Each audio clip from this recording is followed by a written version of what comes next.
వివేకానంద కాలనీలో light house అని చెప్పి ఒక ఇరానీ కేఫ్ ఉండేది. అక్కడ ఫైట్ సీన్ పెట్టారు. నాగార్జున గారు అదే ఆ కప్పుతో కొట్టి అవును పేద మీద కొడతాడు కదా, ఇక్కడ నెక్లెస్ పెట్టి పెట్టుకున్నాడు. అంతా వచ్చిన తర్వాత చంద్ర అన్నాడు. అంటే వెళ్ళా, చంద్ర ఇప్పుడు నెక్లెస్తో ఫైట్ బాబు ఒకని కొడతాడు, నాకు ఈ పెదం ఇలా పగిలిపోవాలి అన్నాడు. పెదం చిట్లిపోవాలి అన్నాడు. నాకు స్టార్ట్ అయింది, ఇదేంట్రా పెదం చిట్లిపోవటం అంటాడు. అంతకుముందు జస్ట్ బ్లడ్ వేసేవాళ్ళ అంతే. అంతకుముందు ఏదో నాకు ఒప్పందం వేసేసేవాళ్ళం. ఇది అంటే సార్ ఇది అని చెప్తే ఆయనే నాగార్జున గారు మన రాము గారి దగ్గర ఒక అమ్మాయి ఎవరో ఉండేవాళ్ళండి. ఆ అమ్మాయి వ్యాక్స్ తెచ్చింది. అసిస్టెంట్ డైరెక్టర్ ఏదో పేరు మర్చిపోయా. ఒక వ్యాక్స్ తెచ్చింది. ఫస్ట్ వ్యాక్స్ అంటే ఓహో అని ఆ వ్యాక్స్తో వేసిన తర్వాత అమలా మేడం గారు ఎవరో ఉన్నారు, కొద్దిగా ఆమె కూడా హెల్ప్ చేసినట్టు వేసి ఇక్కడ బ్లడ్ వేసేటప్పటికి పర్ఫెక్ట్ మ్యాచ్ అయింది. అప్పుడు మెమరీ వచ్చింది, ఓహో మనం వేసేది మేకప్ కాదు, మేకప్లో చాలా ఉన్నాయి. నాకు నేనే ఆశ్చర్యపోయా, ఓహో వెరీ గుడ్. ఇక అక్కడి నుంచి స్టార్ట్ చేశానండి. అంటే నన్ను మార్చాడు. అంతే కదా, నేను వేసిన దానివేద సూరకర్ణ మేకప్ అంటే గొప్పదే, దానివసం ఆ మేకప్లు వేరు. ఇప్పుడు వచ్చిన ట్రెండ్కి మేకప్ డిఫరెంట్గా మార్చేటప్పటికి ఇక అక్కడి నుంచి దెబ్బల మీద ఇంట్రెస్ట్ స్టార్ట్ అయింది నాకు. ఏ షూటింగ్ చేసిన ఏం చేసిన దెబ్బేసిన ముందు నా సినిమాలో నాకు అరే ఉత్తేజ్ నా దెబ్బ బాగా కనపడుతుందా, నా బ్లడ్ బాగా కనపడుతుంది అడిగేవాడు అనమాట. అంటే అక్కడి నుంచి ఇంట్రెస్ట్ పెరిగిపోయింది బాగా. ఇంట్రెస్ట్ అంటే ఎట్లా అంటే ఇక ఆడుకున్నా మేకప్. అండ్ శివ సినిమా విషయానికి వస్తే ముందుగా చెప్పుకోవాల్సింది ఆ సినిమా ప్రాజెక్ట్ ఎలా స్టార్ట్ అయింది అనే విషయం చాలా గందరగోళం ఉంటుంది. అంటే ఆర్జీవి చాలాసార్లు చెప్పారు, నేను మోసం చేసి ఈ సినిమా స్టార్ట్ చేయించాను అని చెప్పేసి. నాకు తెలియదు అది మార్చి ఆయన ఎట్లా అంటే అంత మనకి ఇది లేదు. ఇది సినిమా ప్రాజెక్టు వాడు నాగార్జున గారితో రాము ఏం మాట్లాడాడు, వెంకట్ గారితో ఏం మాట్లాడారు, సురేంద్ర గారితో ఏం మాట్లాడారు, ఇదంతా ఇంటర్నల్ కదా. మనకి అది ప్రాజెక్ట్ ఎలా స్టార్ట్ అయ్యింది, రాము గారి కథ ఏం చెప్పాడు, వీళ్ళు కథ చేశాడు, అంత తెలియదు నాకు. యాక్చువల్గా ప్రాజెక్ట్ రెడీ అయింది అంతే. అప్పట్లో సరే ప్రాజెక్ట్ ఎలా స్టార్ట్ అయింది పక్కన పెడితే, మూవీ స్టార్ట్ అవుతున్నప్పుడు చాలామంది ఈడెవడో ఇంగ్లీష్ మాట్లాడుతున్నాడు వాళ్ళు పడేసాడు, ఇది ఒక టాక్ అయితే నడిచింది కదా. అంటే ఇది మా శివనాయేశ్వరరావు చేసిన పని ఇది. అవునా? ఇది వాస్తవం చెప్పాలంటే శివనాయేశ్వరరావు వచ్చి శివనాయేశ్వరరావుకి నాకు పరిచయం ఉంది, రావు గారి ఇల్లు కాడి నుంచి పరిచయం ఉంది. మీ బాస్ కొద్దిగా ఇంగ్లీష్ మాట్లాడితే పడిపోతాడా అనేవాడు నాతో. ఏం ఇంగ్లీష్ అండి ఏంటండి అంటే, కాదురా ఇంగ్లీష్లో కథ చెప్తే ఎట్లున్నాడు రా అనేవాడు. రాము ఇంగ్లీష్ మాట్లాడుతుండేవాడు. అంటే ఇంగ్లీష్లో కథలు చెప్తే అంటే ఇంగ్లీష్లో కథలు చెప్తే ఓకే చేసేస్తాడు నాగార్జున గారు అని ఒక ప్రాప్కాన్ స్టార్ట్ చేసింది శివనాయేశ్వరరావు. ఇంగ్లీష్లో చెప్పగానే ఎట్టా ఈనేజ్ పడిపోతారు ఎవరైనా. కథ బాగుంది, మా రాజుగారి అబ్బాయి, మాకు ఒక బాండ్ ఉంది పవన్ రాజు గారితో, కృష్ణరాజు గారితో. దాంతో ఒకటి రెండు సార్లు వాళ్ళు కలిసి ఉంటారు, కథ చెప్పి ఉంటాడు, ఆ కథ ఈ కథ ఫ్రెండ్షిప్లో ఓకే చేసుకుంటారు ఏదైనా కూడా. ఇది ఇంగ్లీష్లో కథ చెప్తే ఓకే చేస్తాడనేది శివనాయేశ్వరరావు చేసిన పని ఇదంతా. అంతే తప్ప ఇంగ్లీష్లో కథ చెప్తే ఎవరు ఒప్పుకోడాడు, ఎవడో ఒప్పుకోడు, ఆయన అట్లా చెప్తా. అండ్ నాగార్జున గారి మేకప్ విషయానికి వస్తే ఇప్పుడు ఒక్కో ఆర్టిస్ట్కి ఒక్కో లుక్ బాగుంటుంది. అవును, కెమెరా ఫ్రేమ్లో పెట్టినప్పుడు కూడా సైడ్ ప్రొఫైల్ అనో లేకుంటే టైట్ క్లోజ్ అనో ఇలా పెడితే బాగుంటుంది అనమాట. మీరు ఆయనకి చాలా సంవత్సరాలు మేకప్ వేశారు కాబట్టి మీకు ఆయన ఏ ప్రొఫైల్ బాగా నచ్చుద్ది? అంటే ఎక్కువ ఏంటంటే నేను స్ట్రైట్గా తీసుకోమంటా. ఓకే, అంటే ఈ ప్రొఫైల్ ఇట్లా ఇట్లా కంటాడు. ఎందుకంటే ఆయనది కోలమొహం, అది చాలామంది హీరోలకు ఉండదు. అవును, చాలా తక్కువ మందికి ఉంటుంది. ఈ షేప్ అనేది అలా గడ్డంగా అనేది కానీ దాన్ని కోలమొహం అంటారు కదా. అది ఐస్ ఒకటి డిఫరెంట్ ఐస్. అందుకని స్ట్రైట్గా తీసుకుంటే ఆయన అందంగా ఉంటాడు. చాలామంది ఏం చేస్తారంటే ఎప్పుడు కూడా ఒకటి గుర్తుపెట్టుకెళ్తాము, స్ట్రైట్ ఈ ప్రపోజల్ కాకుండా ఇలా తిప్పమన్నాడు అంటే ఈ ఫేస్లో లోపం ఉన్నట్టే, కొద్ది యాంగిల్ అలా మారుస్తారు, అప్పుడు అందంగా కనపడతాను కెమెరా మ్యాన్లో. కానీ ఈయన దగ్గర ఉన్న గొప్ప అందగాడు ఏంటంటే స్ట్రైట్ ఫార్ట్ టు ఫార్ట్, అట్లా ఆ రేంజ్లో క్లోజ్ పెడితే అదిరిపోతాడు. మీరు ఎప్పుడు ఏ ఇంటర్వ్యూకి ఇచ్చినా ఏం చేసినా నేను ఏం చేసానంటే మీలాంటి వాడు చెప్పేవాడిని స్ట్రైట్గా తీసుకోమని. ఇక్కడి నుంచి తీసుకుంటే అదిరిపోతాడు. అంతేగాని ఈ యాంగిల్కి సినిమాలో యాంగిల్ అంటే ఆ సజెషన్ ఈ సజెషన్ కట్ చేస్తారు కాబట్టి వస్తాయి, కానీ స్ట్రైట్ నాగార్జున గారి ఫోటో తీసుకోవాలంటే స్ట్రైట్. ఇప్పుడు అది చూడండి, మీ ఇద్దరం దిగిందంటే స్ట్రైట్ యాంగిల్ అంతా. అవును, అంత అందంగా ఉన్నాడు చూడండి, కింగ్ కదా. మళ్ళీ దీంట్లో చూడండి మళ్ళీ పోద్ది ఆ స్ట్రైట్. సూపర్. అండ్ ఈ శివ సినిమా విషయానికి వస్తే డైరెక్టర్లుగా చాలామంది అసిస్టెంట్గా పనిచేశారు. అవును. ముఖ్యంగా వంశీ గారు. ఒకరోజు ఆయన ఒక డబ్బింగ్ థియేటర్లో చిన్న నేల మీద అట్ట పనుకొని నిద్రలేదంట. రోజు మొత్తం మీద 1/2 అవర్ 1 అవర్ నిద్ర అంట. అట్ట నేల మీద పనుకొని ఉంటే చూశాడంట ఆర్జీవి. అది ఈ మధ్య కూడా ఆయన ప్రస్తావించారు. వంశీ, నేను మర్చిపోలేదు వంశీ, నిద్ర కూడా పోకుండా నువ్వు అట్ట నేల మీద పనుకొని. చెన్నైలోనా? ఏందా ఇన్సిడెంట్ ఒకసారి చెప్పండి. అప్పుడు ప్రసాద్ ల్యాబ్లు ఇవన్నిటి కష్టం కాబట్టి చెన్నై వెళ్ళాం. చెన్నై వెళ్ళినప్పుడు చెన్నైలో అది విజయం థియేటర్ అంటే అది పేరు గుర్తులేదు. థియేటర్లో పాపం డబ్బింగ్ చెప్పి తర్వాత మిక్సింగ్లు చేసి అవి చేసి నిద్ర ఉండేది కాదు వీడికి. రాము గారు చూస్తేనేమో వెళ్ళేసి రామునే ఏ టైంకి వస్తాడో తెలియదు. ఎయిటింగ్ కానీ అంత టేబుల్ అక్కడ అంతా అక్కడే కదా, వాడికి నిద్ర ఉండేది కదా. కళ్ళు ఇంత ఇప్పటికీ పాపం కళ్ళు ఇంతే కళ్ళు ఉంటాయి ఆడి, దాని తోటి ఇంత అయిపోయాయి పాపం. అంటే వర్క్ టెన్షన్కి ఎక్కడంటే అక్కడ పడుకునేవాడు బాబు, బాగా కష్టపడి పడుకునేవాడు. ఒకసారి రాము గారు వచ్చి చూశాడంట. చూసి ఏంటి జనరల్గా జరుగుతూ ఉంటాయి నాన్నయ్య అన్నీ. సో అప్పటి నుంచి ఆయన మీద ఇంకా లవ్ ఎక్కువ అయిపోయినట్టుంది ఆర్జీవికి. ఆర్జీకి ఒకళ్ళని కదా కష్టపడినాడు ప్రతి వాడికి. ఇప్పుడు నేనన్నా లవ్వే, వంశీ అన్న లవ్వే, ఉత్తేజ అన్న లవ్వే, అందరూ. అంటే ఆయన కష్టాన్ని పని చేస్తున్నాడా లేదా. అండ్ షూటింగ్ సమయంలో మీకు మర్చిపోలేని జ్ఞాపకం, ఆ రోజు జరిగిన ఇన్సిడెంట్ ఇప్పటికీ నాకు కళ్ళ ముందు నేను చెప్పాల్సి వస్తే ఏ ఇన్సిడెంట్ చెప్తారు? చిన్నాతో మేము చేస్తున్నాం. అవును, ఆ పోల్ని చేంజ్ చేసుకుంటే వెళ్తున్నా స్టడీగా వెళ్తుంది. అది ఒరిజినల్గా కొట్టుకున్నాడు ఆ పోల్. చిన్న అంగమనంగానే అయిపోయాడు రీడ్ అనుకున్నాం. మర్చిపోయింది ఏంటంటే ఆ కొట్టుకుంటూ అంటే పాపం పరిగెత్తుకొచ్చి ఇట్లా తిరిగేటప్పటికి వెనక పోల్ ఉంది, ఒరిజినల్గా కొట్టుకున్నాడు. అది అలాగే ఆ స్టైల్ బాగుంది పెట్టేయి అన్నాడు అంతే. ఆ తర్వాత చూస్తే వాడికి ఇంత బొప్పి, అసలు తలకాయ పగిలిపోయింది అనుకున్నాం. అది మటుకు ఇప్పుడు కూడా మర్చిపోలేను. పోల్ అంటే అంత అంత ఎంత హెవీగా పరిగెత్తుకుంటే పోల్ తగలటం అంటే మామూలు మాట కాదు కదా. అది అసలు శివాలో ప్రతిదీ ఒక మెమరీ అనండి.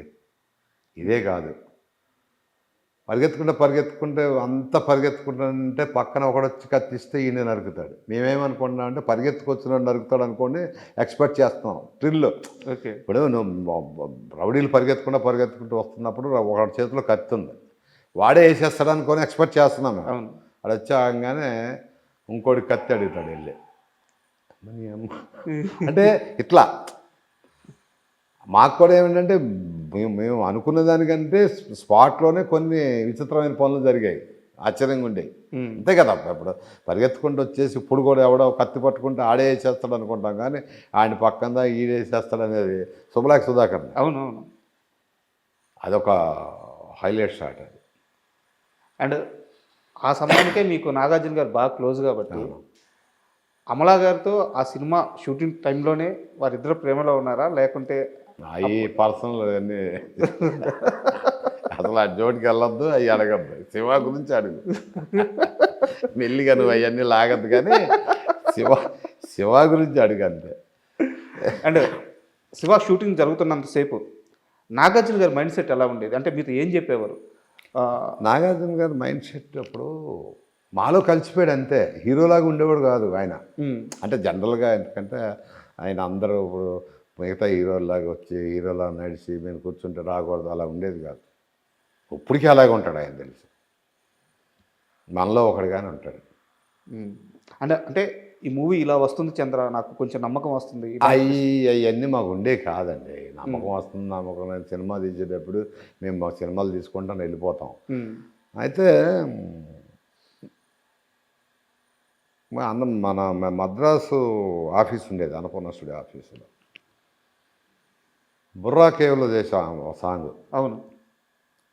ఆ సాంగ్ వేసి చూపించేటప్పుడు సురేంద్ర గారు, వెంకట గారు, నేను, ఉత్తేజు, వంశీ వీళ్ళందరూ సాంగ్ వేస్తున్నారా అన్నారు. మేము చూస్తే సాంగ్ చూస్తే నాకు మతిపోయింది. ఉమ్, బయటకు వచ్చి పాడుకుంటా సినిమా ఆడదు సార్ అన్న సురేంద్ర గారితో. "ఆ, రా ఊపుతున్నా" అన్నారు. "ఏం సార్, బాగుంది సార్." అంటే అప్పటి వరకు చూసినవన్నీ గాలిలో ఎగిరేయి, గాలిలో పోయేది. మేము మనం అరకెళ్ళి ఒరిజినల్ బుర్రా కేవి అసలు దిగటానికి ఎక్కడానికి మెట్లు అనేది లేవు అసలు. అప్పుడు కొండల్లో దిగి లైట్లు వేసుకొని వెళ్ళి నానా నరకం అది. ఇప్పుడంటే ఏ లైట్లు ఈజీ ఉండేది, కానీ అప్పుడు అసలు అరకు వెళ్ళాలనుకుంటే అసలు ఏమి ఉండేవి. ఆ సాంగ్ చూసిన తర్వాత ఫస్ట్ టైం అన్న సినిమా భలే ఉంటుంది సార్. సాంగ్ అదిరిపోయింది అనమాట సాంగ్. అంటే రిలీజ్ అయిన తర్వాత సినిమా అంత పెద్ద హిట్ అయిన తర్వాత నాగార్జున గారి ఫీలింగ్ ఏంటి? నాగార్జున గారికి ఈ సినిమా రిలీజ్కి ఇక్కడ లేవు, మేము ఏదో షూటింగ్లో ఉన్నామండి. ఉమ్, అరే సినిమా బాగుందంటరా, చాలా బాగుందంట అంటే రిలీజ్కి నేను లేను, ఆయనతో పాటు ఏదో షూటింగ్కి వెళ్ళాం. శివనాగేశ్వరరావు ఆ సినిమాకి కో-డైరెక్టర్. బయట ఉన్నదా ఉన్నా? బయట బాగుందంట, ఫోన్లు వస్తున్నారా, సినిమా బాగుందంట. అక్కడ 4 రోజుల తర్వాత ఇక్కడికి వచ్చిన తర్వాత ఈ సినిమా మాకు అప్పటికే లేచిపోయి పెద్ద హిట్ అయిపోయింది. మేము అవుట్డోర్లో ఉండటం వల్ల మాకు తెలియలే. సినిమా బాగుందంటే బాగుంది అంతవరకే. బాగుందంటారా, ఆయన ఫోన్లు వస్తూ ఉన్నాయి, బాగుంది, కంగ్రాట్స్, అది ఇది కంగ్రాట్స్ ఇట్లా చెప్పుకుంటూ వస్తున్నారు. సినిమా బాగుంది, హ్యాపీ, సినిమా మామూలు సినిమా బాగుందంట. కానీ అక్కడి నుంచి వచ్చిన తర్వాత ఎర్రగడ్డలో ఒక థియేటర్ ఉందండి, ఇప్పటికి కూడా ఉంది, సత్యం గోకుల్ థియేటర్కి వెళ్ళి చూసా. ఓకే. అమ్మ సైకిళ్ళు, రోడ్ల మీద సైకిళ్ళు, అన్ని సైకిళ్ళే, రోడ్ల మీద సైకిల్, రోడ్డు దాకా వచ్చేసిన సైకిల్ పార్కింగ్ నుంచి టికెట్లు, జనం, కేకలు, అరుపులు. అట్లా చూస్తే అసలు నాకు ఇది నేనేం చేసిన సినిమానేనా, అసలు ఈ సినిమానా, ఏంట్రా ఇది, సౌండ్ ఎఫెక్ట్. అంతకుముందు ఏదో వచ్చి ఇవన్నీ లేవు. దడ దడ దడ దడ దడ దడ అంటుంటే గుండె దడ్ దడ్ దడ్ దడ్ దడ్ దడ్ అంటే మేము పని చేసాం ఈ సినిమాకి అనేది మర్చిపోయాను నేను. మీరు ఒక ఆడియన్ అయిపోయారు. ఆడియన్ అయిపోయా. అసలు ఆ పాటలు ఏంటి, ఆ జీన్స్, అసలు అప్పట్లో అమ్మ ఆడవాళ్ళు ఏదో లంగాలు ఇవన్నీ ఉండేవి కదా, వీళ్ళ జీన్స్ గించేస్తుంది అమ్మ, డ్యాన్సర్స్ ఎంత బాగుంటారా అన్నీ కదా, ఏమన్నా అనుకోండి మీరు, అమ్మ డ్యాన్స్ అసలు ఒక విచిత్రం అండి ఆ సినిమా. పార్ట్ స్టార్ట్ చెప్పాలంటే ఆ మెమరీ అదొక అద్భుతమైన మెమరీ ఆ సినిమా. మేము పని చేసిన వాళ్ళం కానీ కష్టపడిన వాళ్ళం, కష్టం అని తెలిసేది కాదు. అవును. అసలు ఎప్పుడు తెల్లారుద్దా, ఎప్పుడు షూటింగ్కి వెళ్దాం. సినిమా గుమ్మడికాయ కొట్టేసిన తర్వాత మాకు పిచ్చెక్కింది కొన్నాళ్ళు. ఏంటి మళ్ళీ మామూలు అయిపోయినాయి. తర్వాత మళ్ళీ క్షణక్షణం, మళ్ళీ దీన్నే హిందీ చేసాం, ఇవన్నీ అయిపోయిన తర్వాత మళ్ళీ క్షణక్షణం. సో ఇప్పుడు ఏమైపోయింది, మాదంతా రాము గ్రూప్ అయిపోయింది. ఎన్నేళ్ళు ట్రావెల్ అయ్యారు మీరు రామ్ గోపాల్ గారితో? రాము గారితో ఒక రంగీలా 2 ఏళ్ళు, ఒక 5-6 సంవత్సరాలు ట్రావెల్ అయ్యాయి. ఆ తర్వాత ఇక నాగార్జున గారి పర్సనల్ అయిపోయా, నిన్నే పెళ్ళాడుతో. రంగేల సమయానికి ఆ సినిమాతో బాలీవుడ్ మొత్తం ఒక బిత్తరపోయిన క్షణం అది. అవును. ఎవరీడు, అవును, ఎక్కడి నుంచి వచ్చాడు, అవును, ఏంది సినిమా తీయడం అని మమ్మల్ని అడిగేవాళ్ళు. అరే కాశారే కాశా క్యా చల్తా క్యా. నాకు జాకీ షరఫ్ చెప్తా ఉండేవాడు, కంపెనీ చీఫ్. अरे क्या है रे, तनहा तनहा तनहा कितना दिन निकालता रे, क्या रे किधर से लेके आए रे పద్దాక మేము ఏది పెట్టినా ఏదన్నా తనహా ఈ సాంగ్ వేసేవాళ్ళం, ఈ షూట్ చేస్తూ ఉండేవాళ్ళం. అమీర్ ఖాన్ గెటప్ వేసింది కూడా నేనే దానికి. ఆ గడ్డం ఉండేది, తన గడ్డం పెట్టి స్కార్ వేసి ఒక రామోయే విచిత్రమే. అంటే అంటే ఇప్పుడు మేము చాలా చిన్న వయసు సార్. ఇప్పుడు మన సినిమాలు బాలీవుడ్ లేకుంటే బయట దేశాలు ఇట్లా ఆడుతున్నప్పుడు మన డైరెక్టర్ల గురించి గొప్పగా చెప్తుంటే మాకు చాలా గర్వంగా ఫీల్ అవుతుంటాం. బట్ నేను అది స్టార్ట్ చేసింది ఆయన, ఆ, మీరు దానికి ప్రత్యక్షంగా పనిచేశారు. పనిచేశాను కాబట్టి ఎంత గర్వంగా ఉండేదంటే షూటింగ్ చేస్తున్నప్పుడు డైరెక్టర్గానే వై అన్నాడు రామ్ గోపాల్ వర్మ అంటే అంత అంత ప్రౌడ్గా చెప్పాడు. నేను చెప్పేవాడిని రామ్ గోపాల్ వర్మ, ఓ వర్మ శివాని కళనా, శివాని కళ, అరే కిక్కు అంటే ఆ పేరు చెప్పుకుంటానికి కూడా మాకు అంత గర్వంగా ఉండేది. రామ్ గోపాల్ రామ్ అనం, రామ్ గోపాల్ వర్మ అనేది బేస్ వాయిస్ అని చెప్పేవాడిని అక్కడ వాళ్ళతో. దగ్గర దగ్గర ఒక సంవత్సరాలు ఉన్నాం బాంబేలో రంగీలా టైంలో. ఆ పేరులో ఒక మెసేజ్ ఉంది. ఇంకోటి ఏంటంటే కనికట్టు, ఎవరిని ఏమనేవాడు కాదు, చెయ్యాలనిపించేది మాకు. మరి మమ్మల్ని తిట్టేవాడు కాదు, చేయమనేవాడు కాదు, ఏమనేవాడు. రాము దగ్గర పక్కన నుంచుంటే ఒక వైబ్రేషన్, ఆ షాట్ ఎలా అంటే ఏం పెడుతున్నాను అదంటే ఏదో మొత్తానికి కాదు. మరి ఒక సినిమా, ఆయన ముఖం ఒక సినిమా, రాము ముఖం. ఆ శివ రిలీజ్ అయిన తర్వాత ఆ సినిమాకి పనిచేసిన అసిస్టెంట్ డైరెక్టర్లు అందరూ బయటికి వెళ్ళి కార్లలో లేపేవాళ్ళు అంటే మేము అంటే టెక్నీషియన్స్ కూడా అందరూ మమ్మల్ని ఎవరంటే నేను, ఉత్తేజు, వంశీ, తేజ, తర్వాత ఒక జాన్ బాబు అని ఒకడు ఉండేవాడు. ఓకే, జాన్ బాబు పాపం ఉన్నాడో లేడో తెలియదు కానీ జాన్ బాబు అని సెట్ అసిస్టెంట్ 5, రాము. మేము ఎక్కడన్నా షూటింగ్ జరుగుతున్నప్పుడు రాము గారు ఎవరన్నా వెళ్తుంటే ఆయన వెనక మేము కూడా ఇలా కాలంలో వేసుకొని వెళ్తూ ఉండేవాళ్ళం. మీ అమ్మ ఇదేం రా శివ బ్యాచ్ అసలు మాకు అది ఒక వింత. శివ బ్యాచ్, శివాని అమ్మ ఇది ఒక్కొక్కడు ఇలా ఎత్తుకొని ఒక సినిమా అయిందో లేదు ఇట్లా కూడా అన్నోళ్ళు ఉన్నారు. ఒక సినిమా అయిపోయింది, సినిమాకే ఎంత ఇదా అని. అంటే సహజంగా అనుకుంటారు కదా. ఆయన ఎక్కడికి వెళ్ళినా ఆయన వెనక వెళ్తూ ఉండేవాళ్ళం. అంటే ఎందుకు వస్తున్నారు మీరు అనేవాడు కాదు, ఎలా పోతూ ఉండేవాళ్ళం అంతే. ఒక షూటింగ్ తక్కువగా నానా.